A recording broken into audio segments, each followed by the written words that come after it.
We Americans are aware of what's happening in Cambodia and South Vietnam because this country has a big stake there. But Bangladesh is a different case. There is no major American involvement or commitment there, nothing which approaches the needs of that young, impoverished nation. And so the memory of what happened there may already be growing dim in many of us. But what did happen there will never be forgotten by the people of Bangladesh, especially the women. It was in villages like this that the Bengali liberation struggle caught fire. And it was in villages like this that the Pakistan Army took its revenge.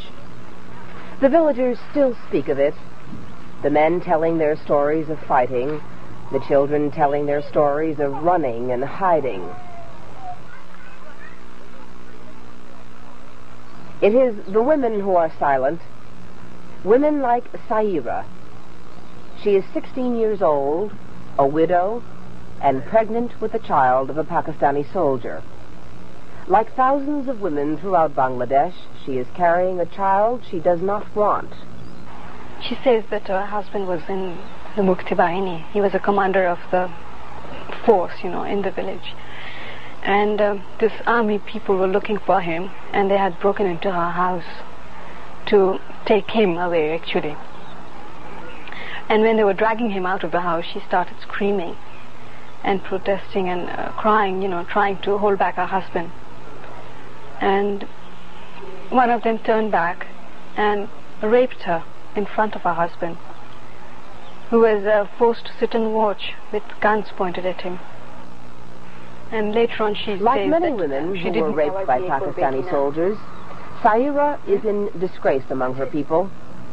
Her parents take care of her, but they are certain that no man will ever marry her. Since January, many of the women ravaged by the Pakistani troops have been living in this house. They're being cared for by a government-sponsored women's rehabilitation group. Almost all of the women here are pregnant. They are very young, some only 13 years old. In a few cases, their parents have abandoned them. In others, their husbands have rejected them. About 70 have had abortions, and those who have had their babies plan to give them away. Most of the girls here were held prisoner by the Pakistani troops in the army barracks. For weeks, each day and each night, they were forced to submit to whatever the soldiers demanded. This is Rushanara, 14 years old and 7 months pregnant. She was abducted from her home in Dhaka and taken to the army barracks, where she remained for 3 months.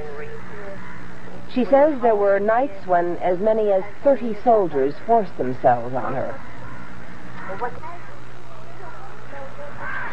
Sheikh Mujibur Rahman has said that these women are heroines. But politics, the war, and even the liberation are not really the concerns of these women. They are the innocent victims of war, and the children they bear will share in their grief. This is Liz Trotta, NBC News, in Dhaka, Bangladesh. Many of the soldiers who attacked those women are among the 100,000 Pakistani prisoners of war held by India. India has offered Pakistan what it calls unconditional talks